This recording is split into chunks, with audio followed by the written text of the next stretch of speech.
Hello, everyone, and welcome to the Conscious Momentum, our group mentoring call. I'm Dr. Shelley, and of course, I'm joined with Dr. Paul Drouin, who will be answering your questions and providing feedback to deepen your insights. As many of you that have had the opportunity to visit us in Honolulu have discovered, Hawaii isn't just a place in the middle of the Pacific. It's a place inside you, a place that wherever you go in the world still is inside you. To live Hawaii is to acknowledge that I live in the supreme mana that rides on life's breath. You know, ha, that means our breath, our life breath. And vai, this means water. It's also the code word for that mana or life force. And I, meaning supreme. So as students and practitioners, we want to carry that understanding forward to help our clients create an environment that is conducive to well-being. And Dr. Paul, I know we have a wonderful testimonial from Claudia Heitmann, who describes this principle so beautifully. And I hope that you're going to be able to share that video with us. Yeah, thank you for this nice intro, Shelley, and thank you to host this event for us, and welcome back all the students. And this week is another step toward our goal to complete our program. If you have signed up either a Doctor of Natural Medicine or Integrative Medicine. The testimonial of Claudia is very touching. Not only that, it's reflect, you know, a Doctor of Natural Medicine in Germany. Yes, we have students from all over the world, and just to know that Germany is probably the most advanced country in either alternative or integrative medicine. So for us to have a student, and she's not only a student today, she's a teacher. She had the dream in the past to be a doctor like many of you, and then she went in the field of sport, and then I let her share your story and I comment about that. But this is it's an honor for us to have her giving a testimonial for Quantum University. So let's take a pause here and listen to Claudia with her testimonial of the week.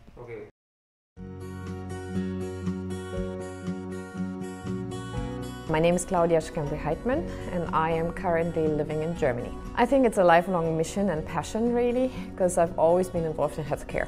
You know, it started with nutrition, and I said, okay, what do I want to become? So I want to become a medical doctor, but that didn't work out, so I became a sports scientist and therapist. And I've been always looking what to do next. You know, it was always about being very basic, down to earth, simple tools, hands-on. And so I've been on many courses and classes, and eventually I became a part of a holistic healthcare center with my background in sports therapy, and that was really the turning point. And I got introduced to holistic healing methods, oxygen therapy at that time, Reiki, you know, mental work, all of that. And then eventually I became a German naturopath, and that gave me kind of an open field, really, and I explored more and more. So I've been basically working as a holistic therapist for 25 plus years, and but not just in my clinic, but also in teaching. So that's my main focus, really, teaching and practicing in parallel. Quantum came into my life several times, but basically in the end it was a friend who was already enrolled in the program, and I said, okay, I could do it as well, you know. And the beautiful thing is that I could basically study from home or wherever I was. I didn't have to attend physical lectures. That's what I really enjoyed, and it has affected my life in the sense that I feel that whatever I have been doing before was anchored on an even more scientific basis and level, and that's the beautiful part of it. I do like the online platform, but I've mostly used the iPad, you know, because it's just, you know, you don't have to be online in order to watch the tutorials and videos, and that's what I love. I also love still physical stuff, so basically I printed all the course material. I have files at home, And yeah, no, so it's a good thing because it's very tailor-made, they're very individual, you can do with it what you want. Basically, I studied mostly in my office. In addition to watching the videos, having my handouts, I also took my personal notes, and that was what made it for me more complete, because those notes I can refer to because I know what I have written, or I can research them. And I will eventually, once I'm finished with the whole program, you know, go back to those notes, I know that, and they become very practical for me with regards to my practice. You know, so I've created for me personally tables of, you know, shortcuts for me, and that's what I like. You know, there's so much valuable information there, but you have to see what you really need as a practitioner and as a person. Certain aha moments came along when I, for example, was listening to a lecture by Amit Goswami, and I was teaching a very advanced course in my field. And in the morning I was reading something and listening to him. I was like, wow, this is exactly it. This is what I've been doing. And I shared it with my students, and they were so grateful for it, you know, so even for them, you know, it was beautiful to see. Not everyone is what I call wired to be attracted to natural medicine, but it's definitely a must-have in our today's society. For me, what's the most important part in my work in natural medicine, holistic medicine, is basically I'm trying to work without too many gadgets and tools. I'm trying to enable the aspect of self-responsibility, you know, the ability to respond to life, but give tools to patients which they can use at home. I liked most of it, you know. It's not that I would be using all of it in my clinic, but it was good to deepen, to refresh and certain aspects. I would definitely recommend Quantum University to a friend. I've recently just done it, you know, so I'm hoping they will enroll, and we have more people in this quantum field, because it's really the future of everything. Now, I'm just very grateful for these possibilities and opportunities for sharing, and it's what I like. It's nothing is written in stone. It's constantly evolving, you know, and that's beautiful. So one, as an individual, grows with Quantum University, with attending the lectures and courses, and obviously exploring personal fields, and with that feeding back into the system, obviously the university can grow, you know. So it's beautiful. So it's a huge opportunity to share. It's amazing.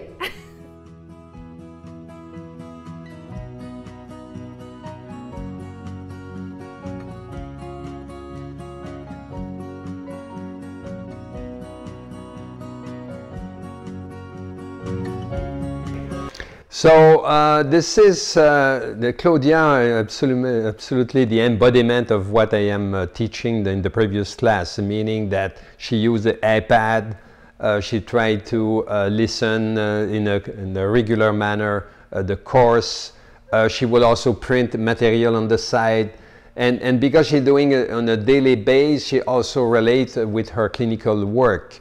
And one of the sentences I remind is when she say what I learned helped me to anchor what I already knew, or you know, giving more meaning of what the work in the natural medicine I was doing. So, and this is something that many students will share. It's like many have studied in different fields. They have explored different specialty, different certification program, or some come from more a healing mode, of intuitive mode. So, and then when they start to learn about this downward causation model, the consciousness model of healing, they have words to translate something that they were already familiar with. So this is something that you will also recognize as you go in the curriculum. The curriculum is also, it was also my intent to create a language or a wording for integrative and complementary medicine.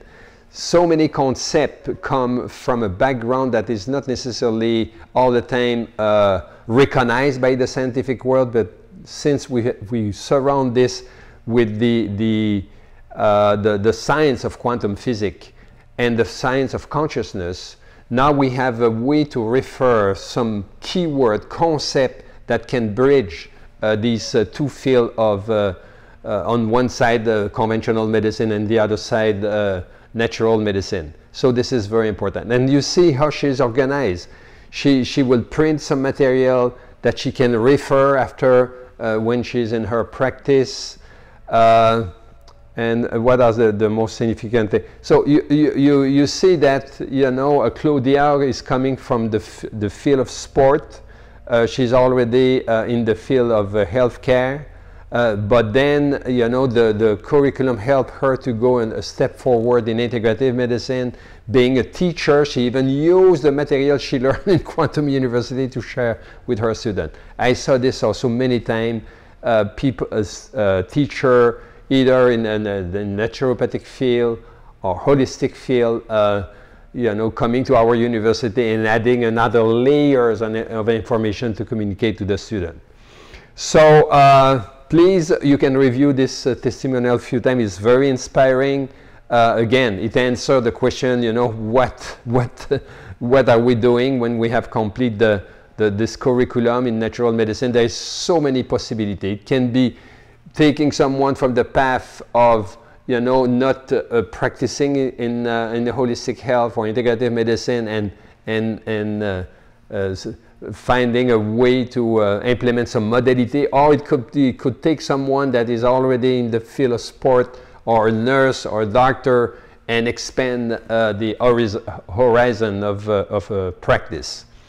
And last week, every week, I ask you to have some insight or question, you know, because if you really commit to this program, you're supposed to study at least or listen video 30 minutes to an hour a day, 5-6 hours a week, and then as it comes, as you're listening, and Claudia is saying the same thing. This brings some ha-ha moment, you know, brings some insight regarding your life, your practice, and we like to hear that from you. And every week we have some very surprising testimonial. And of course, if you have a question, we are more than pleased to answer them. So that's your turn, Shirley, now to pose these questions now to share with us what does.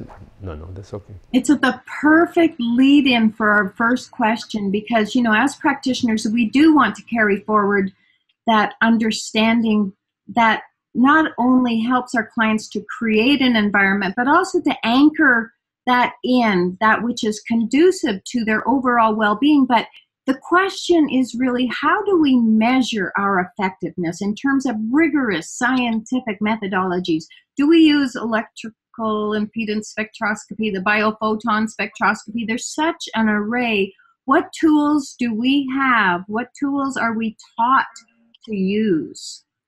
How can we measure our effectiveness? Okay.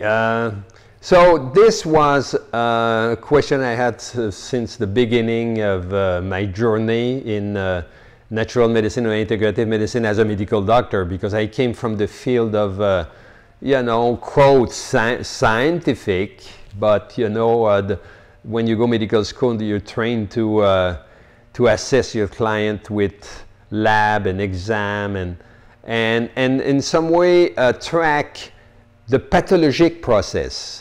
But, you know, your mind is kind of set frame in this idea that, you know, you give a medication, you do a surgery, you do something, then you assess what is the outcome.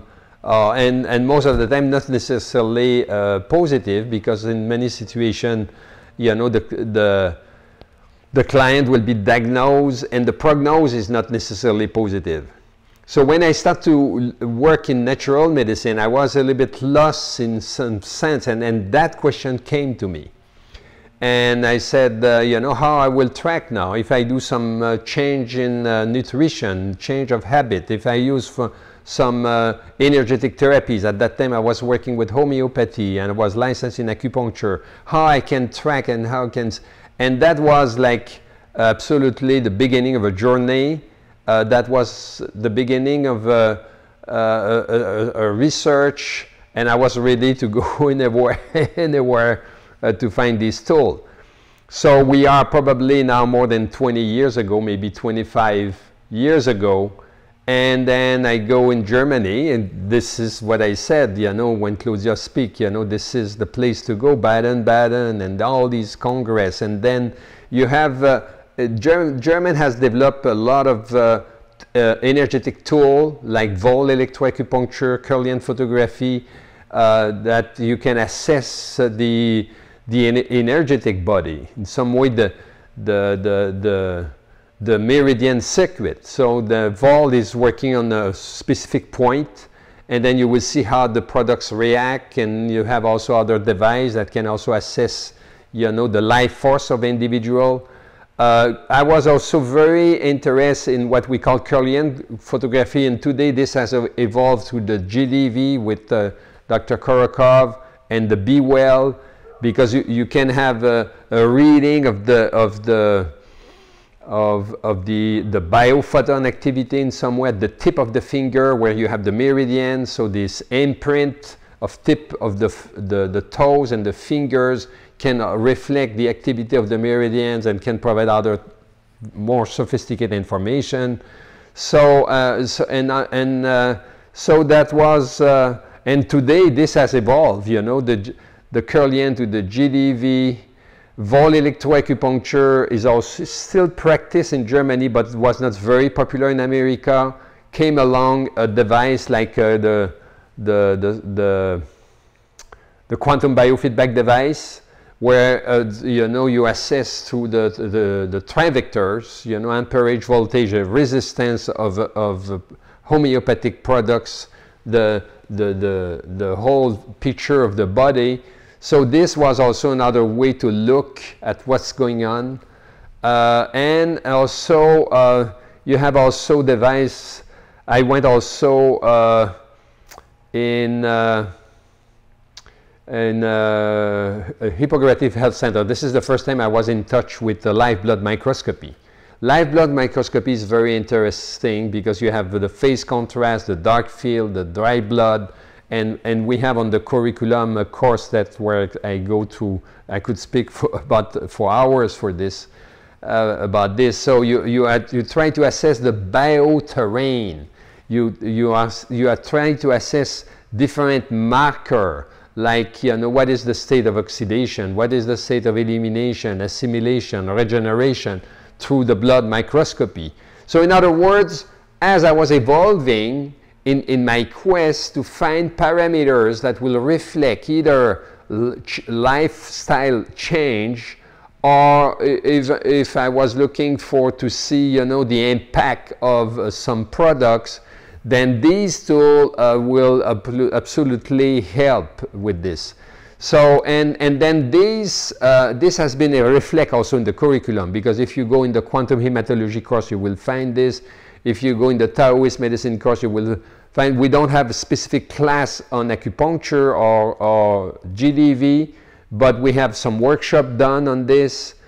So in other words, this is a very important chapter of this holistic medicine, because holistic medicine, integrative medicine is about potentiality, full potential. And let me tell you that if you cannot track the level of health or life force of an individual with the medical parameters, you need to look at what we call health parameters. We need to look at parameters that will reflect, you know, information on which you will work on as a practitioner to bring that individual at its full potential. You need to ask the right question, and this is what is the 5 pillars class, where we go to this idea of what I call quantum evaluation. So that question, you know, it seems very simple to answer, but it's kind of complex in a sense that the whole 5 pillar class has been designed toward to answer that. So in other words, it's like you have to look at different parameters, health parameters. You have to also organize these information, because in holistic, you know, when you start to look at the bioterrain, physical, emotional, mental, supramental, and so on, you need another, you have a more complex source of information that need to be organized. again, I just make a parenthesis around this. It's like, as a medical doctor, you may seem that the diagnostics are complex or need a lot of information to master, but in some way, integrative and holistic medicine is way more complex, because you have the portrait not only of the individual at the subtle level, at the physical level, but you also have to take care of all the emotional component. You have to take care of all the connection mind and body. So in other words, this is what is reflect in the 5-pillar class, where I have developed some grid of information where you are guided to ask the proper question in regard of the 5 elements, the chakras, the 5 bodies, so that at the end of the day, you have a broader understanding of what's going on. So the question was, starting with the idea of what are the tools you are using, is, yes, we are using other technology based on either blood microscopy or energetic, or about GD, Kirlian photography, and you have also others now that are developed with the heart rate variability, Vega testing, and others that can also give some portrait of what's going on at a more subtle level. So I am answering one part of that question now. So the last part is, as we are evolving today in this modern technology, come another source of information that we call digital healthcare information. You have through, and we already start to speak about this subject in the bio and neurofeedback class. Through smartphone, you have a development of apps that can assess hundreds of parameters now around the functioning of the individual. As example, heart rate variability. You have headbands that can assess the brain waves. You have also apps like Fitbit and others that can access all the activity profile, the sleep, the nutrition, and so on. So in other words, this could also complete, and this is where we're heading now with the complement of the course that we are doing. We're adding this complement of digital healthcare to what I call, the more subjective information that come from the device we were just speaking about. So in other words, this at the end will provide an evaluation of the individual in terms of objectivity, reflecting the lifestyle through this digital healthcare, and more subjective parameters that will come from more energetic information. So which is the class, the 5 pillars class. So my answer may look a little bit complicated, but it can be resumed this way. In other words, holistic integrative medicine is looking at human potential. We have a conventional medicine designed around the disease and the diagnostic, which is not tuned toward this human potential. Now we have to revise, and this is what we are doing in the curriculum with the 5 pillars and other class. We have to revise the evaluation. This is what I call the quantum evaluation through health parameters. These health parameters will be explored in the 5 pillar class, in the quantum hematology class in your curriculum. And now with the bio and neurofeedback class will be complemented by the digital smartphone technology with other parameters that will indirectly reflect the potential of the individual. So, and this is absolutely fantastic. Why? Because in some way we are witnessing in medicine a shift in where the information is housed. Previously, toward the disease. Medicine was based around, you know, the relation where the doctor knows everything. Now we're shifting to a world where, to this digital information and this subtle information, your status of health is as well in your hands than it will be in the hands of the doctor. So this is a tremendous shift, and we will have the opportunity to discuss this with another question. I'm sorry to make a long answer here, but it really is a tremendous shift, and it's so important because what we know is that then we are influencing that potentiality with greater certainty just through our intention. But you know, you've dedicated your life to revealing the hidden workings of quantum physics as it relates to the body's inherent ability to heal itself. And your vision for every student is to learn and understand how consciousness itself is the primary factor that affects all matter, and that by learning to tap into that field, this potentiality you speak of, this field of information, healing can be achieved. One of our students writes in and says that she finds our curriculum is nothing less than a roller coaster full of adrenaline rush. I mean, I agree 100% with that. It's so beautiful. It's really wonderful. But she's asking about how to determine her dissertation or her thesis. Can you tell us, how did you decide what your thesis topic was going to be? What about the strategy that a student might use to come to? What is that passion? What is that one thing of authentic knowing that they can bring forward that's probably going to shape at least the initial launch of their career? Yeah, so just few criterion, you know, when you come the time to choose your subject of dissertation or PhD. First, you have to find something that you are passionate about it. Second, you have to realize that the PhD also is a demonstration of a subject, and then if you take the subject you are interested in too broad, it's very difficult to make the point, the proof. So in other words, you choose something which you are interested. You try to narrow down that subject that in some way you can, with 10 or 20 case, 30 case, be able to demonstrate.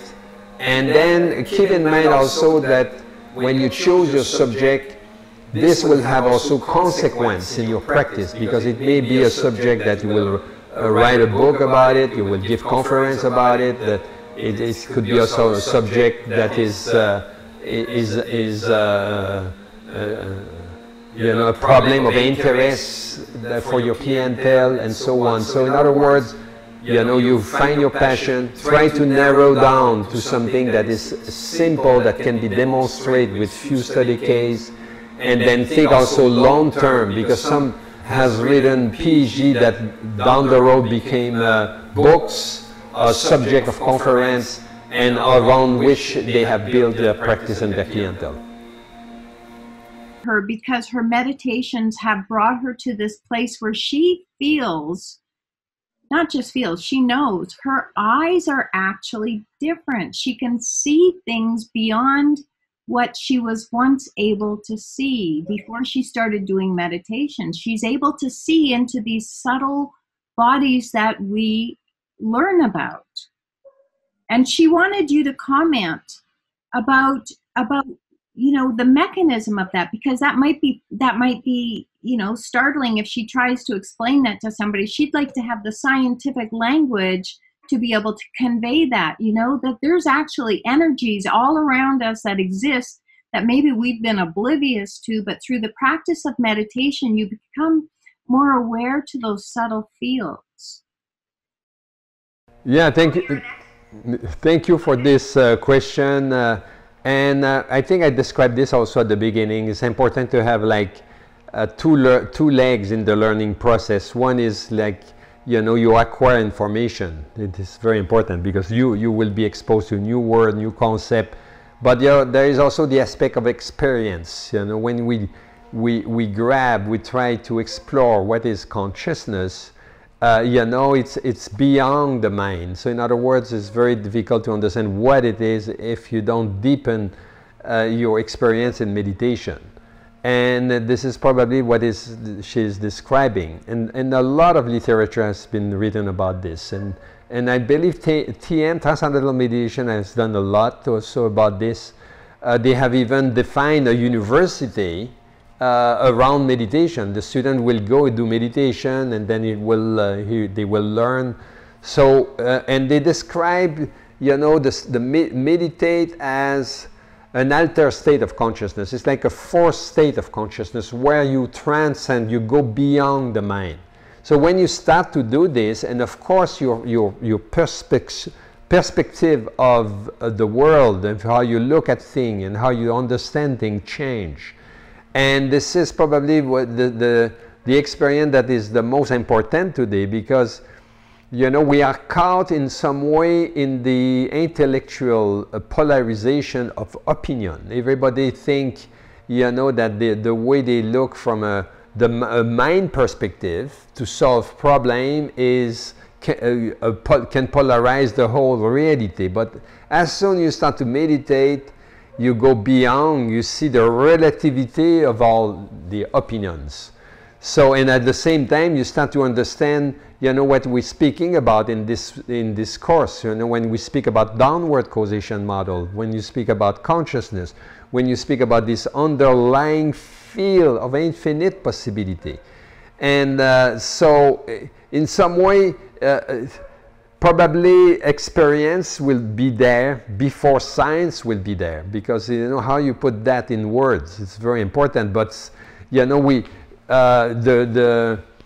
we just finished a documentary now where we describe, through the history of civilization, these concepts were already there. These fundamental experience of, transcending, a fundamental experience of light, or, of subtlety of reality is already there. So thank you to share this with us, and I wish, everybody is in a journey to experience that. And this is why also I came along with this course, Pro-Consciousness Meditation, where I try to grab all the path, that you can explore, you can take to go beyond the mind, using either the breath, using the mantra, using, different technology, that in some way facilitate what I call the transcendence of the ego,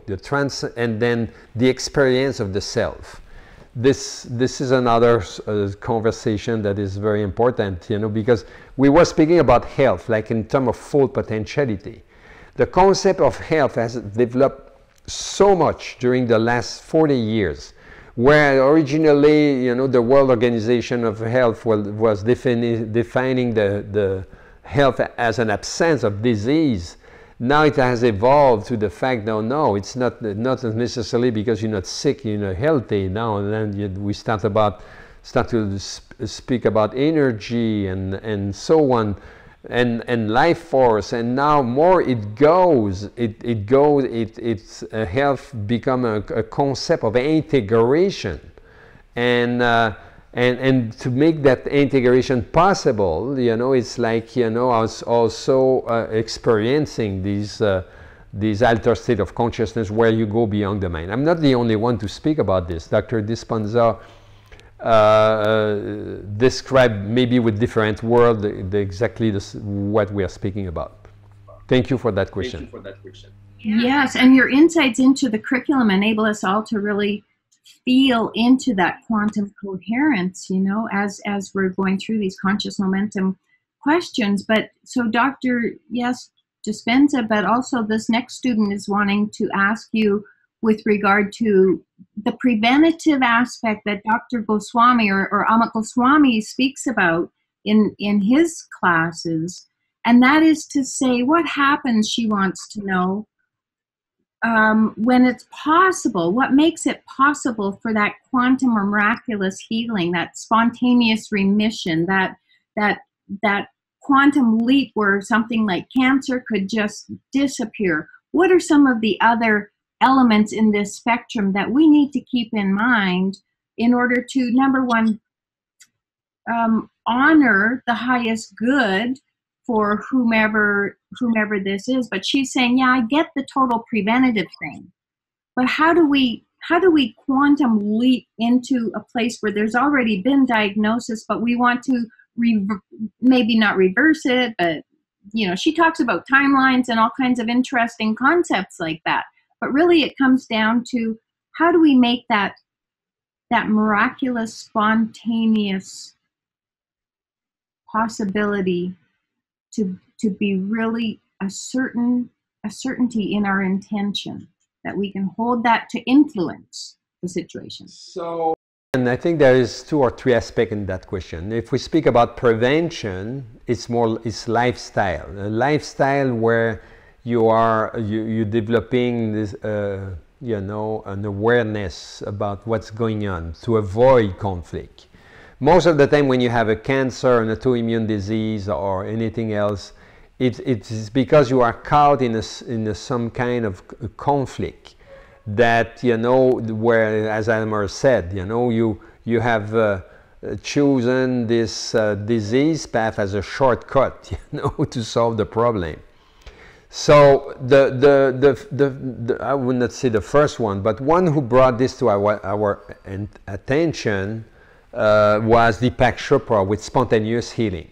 He wrote this book, and then he was speaking about the people overnight having a deadly disease, or medicine has discarded them, and then boom, they have a new awareness of the situation, and here no cancer anymore, or no autoimmune anymore, and then of course you have these stories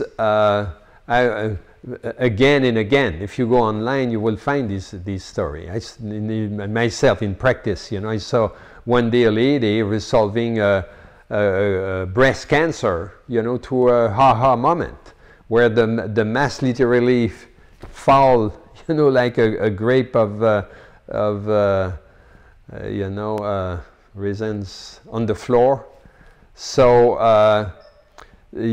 But this is not all the time as dramatic. But what is important to understand is when Dr. Goswami came along, he added an extra layers of information to this understanding of spontaneous healing. He described this in 4 phases, and again, all is described in our curriculum, in the class New Quantum Medicine, where we explore, the core of conflict and how they generate disease, and we explore the whole psychosomatic, and we review also a different scenario where this happens. So please go back in this class. So this is a subject that is a great importance. And this is where we describe this 4 steps that Dr. Goswami speak about. Is before we have the ha-ha moment, there is like a processing, an unconscious processing, and then the ha-ha moment. There is a preparation, unconscious processing, and then ha-ha moment, and then manifestation. Why? Because some people sometimes has a ha-ha moment, and I saw it in my practice where the problem is solved. I saw. I described this with the case of Paul Remy in my book, Creative Integrative Medicine. But because, the new awareness is not installed. It's like the new belief system is not anchored in a new brain circuit, and most of the time it takes like 20 days or 21 days, is people go back of where they were before. So and this is what I'm saying. If you're really excited about this spontaneous healing, will you like to learn a little bit more? So it's all written in the curriculum. You have to go there, try to understand, a little bit more, refine your understanding of spontaneous healing. But and when you understand that, yes, you facilitate, you create an environment where this may happen, because you have to understand it's happened not necessarily at the level of the ego. It's not something you force. It's like a process. It's like, you create an environment, you create an openness of gratefulness and all this. There's a lot of condition, and then it may happen, it may not happen. It's like, you have to be abandoned in this process. So most of the time, conventional medicine is not familiar because they want a protocol. People want a protocol. They want to, what is the the herbs, what is the recipes, and what is this, and at the end of the day, it's like an equation. The spontaneous healing, it's a creative moment, so it cannot be written in a protocol. It can come from all kind of imperceivable scenario, but as more you know about the refinement of the engineering of this spontaneous healing, there are more possibility that this happen, absolutely. But let me tell you something even more important, because even people can go through the hard way, when they have a cancer, chemotherapy and surgery, but even these people need to go to some kind of a new awareness of who they are, and they have to change something that has created the previous condition, because if they don't, they are higher risk that this will come again.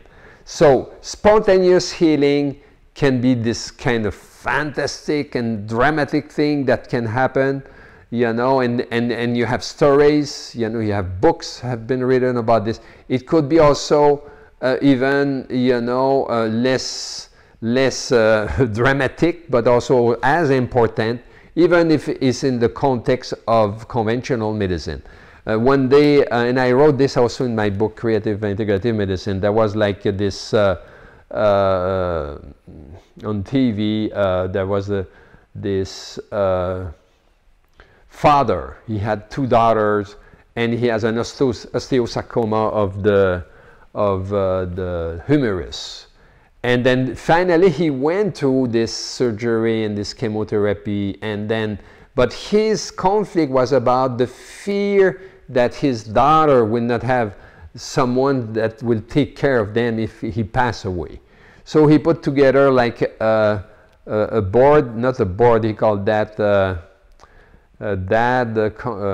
council of dad or something. So he chose friends that will take over, the support for his daughters, if something happened. Creating that, he lost the fear that her daughter will be, abandoned. And at the same time, he cured his cancer, the recidive, he has a complete, cure of his situation. So this, in other words, what is important is to understand the subtlety of what is spontaneous healing. It's not, and all the environment and all the engineering. And this is, what is the gift of Dr. Goswami to this process, this concept that in some way Dr. Deepak Chopra trigger. And then, of course, you have to put this now in practice in so revisit the course again, New Quantum Medicine, and the 4th stage of spontaneous healing. Thank you. And I believe, we for this week we done, I'm not sure we cover all the questions, but we probably cover more the 40 minutes. So at this time we will present a short video, Taoist medicine and holistic anatomy. This video is also on Facebook. This is one of the recent class we have reshaped now, which is very important. I will comment a little bit after this short video, a few minutes. Thank you. Taoism medicine and holistic anatomy. Taoist medicine is an ancient system of medicine that is based on the principles and concepts of Taoist philosophy. its theoretical and empirical knowledge are part of a broader medicine using various therapeutic and curative resources aimed not only at treating symptoms, but also transcending the patient's ego and healing. The health of the organism is directly related to the state of quantum coherence of the biofield in its many expressions, classical and non-classical. This balance can be made through the marvelous vessels, which, once nourishing the koas, are able to energetically feed the meridians as the biophotons flow. Through marvelous vessels, the emotional matrix associated with meridians, elements, and organs can be associated and worked in a therapeutic way. The marvelous vessels are channels capable of accessing the information associated with the morphogenetic fields of the vital body, where the information matrix responsible for the state of quantum coherence and organization of the physical and organic processes reside. Working with these matrix through the marvelous vessels is of vital importance to the patient's healing process, as it depends on an enlarged state of consciousness that involves the transition from ego mode to self mode.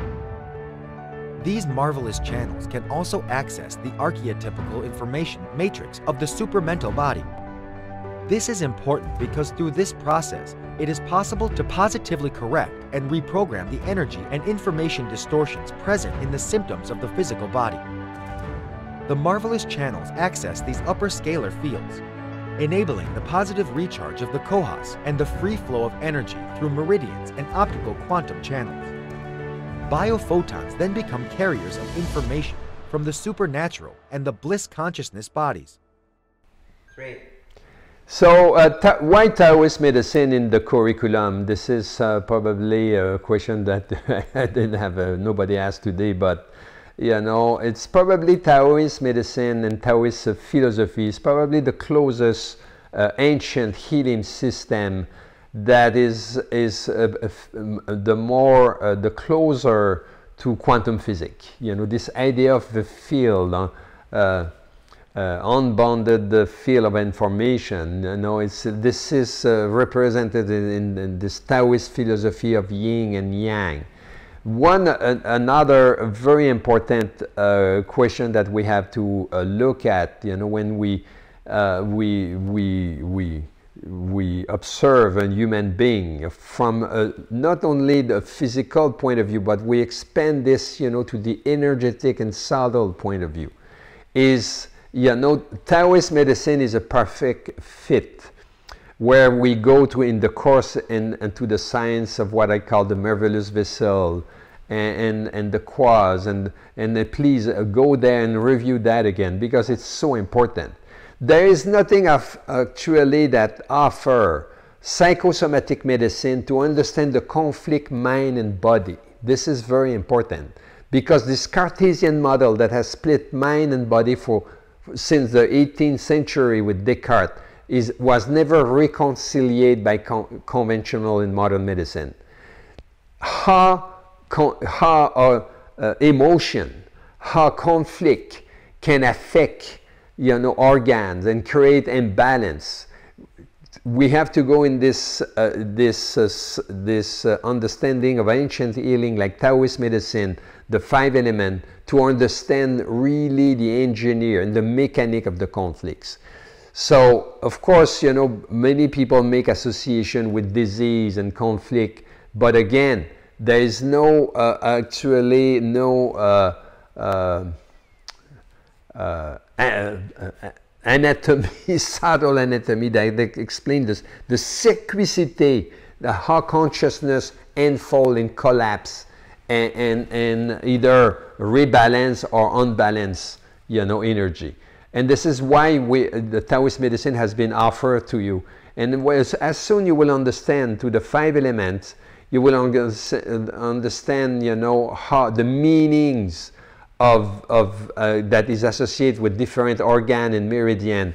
As soon you will understand how along the spine, you know, these structure of quas, and how the marvelous vessel can recharge and rebalance, you know, energy. You know, you will be missing, you know, the most important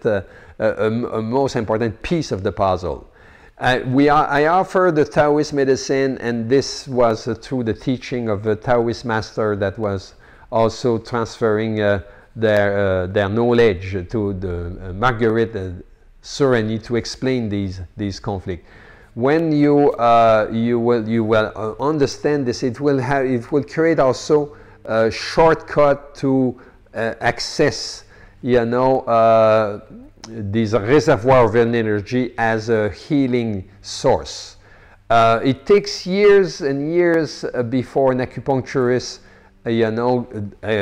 through the science of 5 elements and season, and to rebalance energy, but it will take, a few hours of studies to be able to have almost the same result through the science of marvelous vessel and quartz. So again, this short video remind you to revisit the class of Taoist medicine where you will find this information.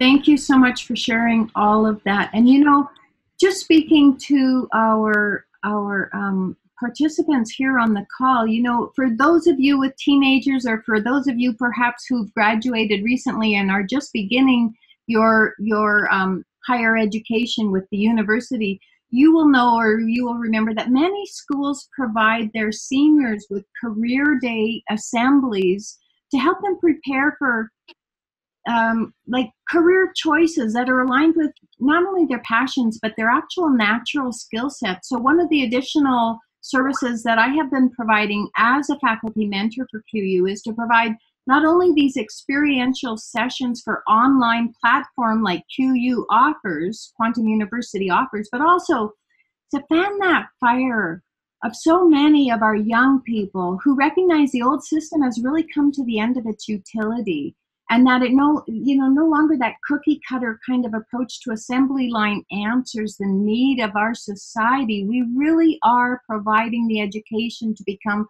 leaders in the future of medicine. And so,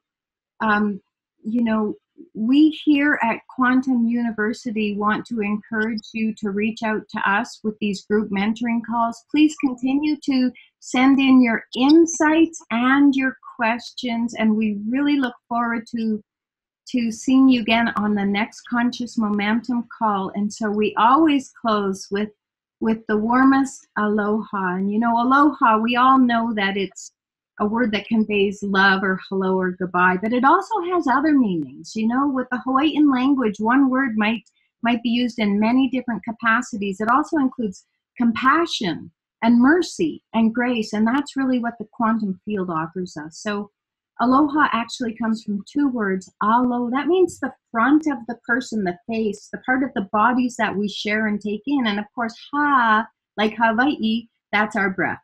So when we are in each other's presence, with the front of our bodies facing, deliberately exchanging, acknowledging that exchange of breath.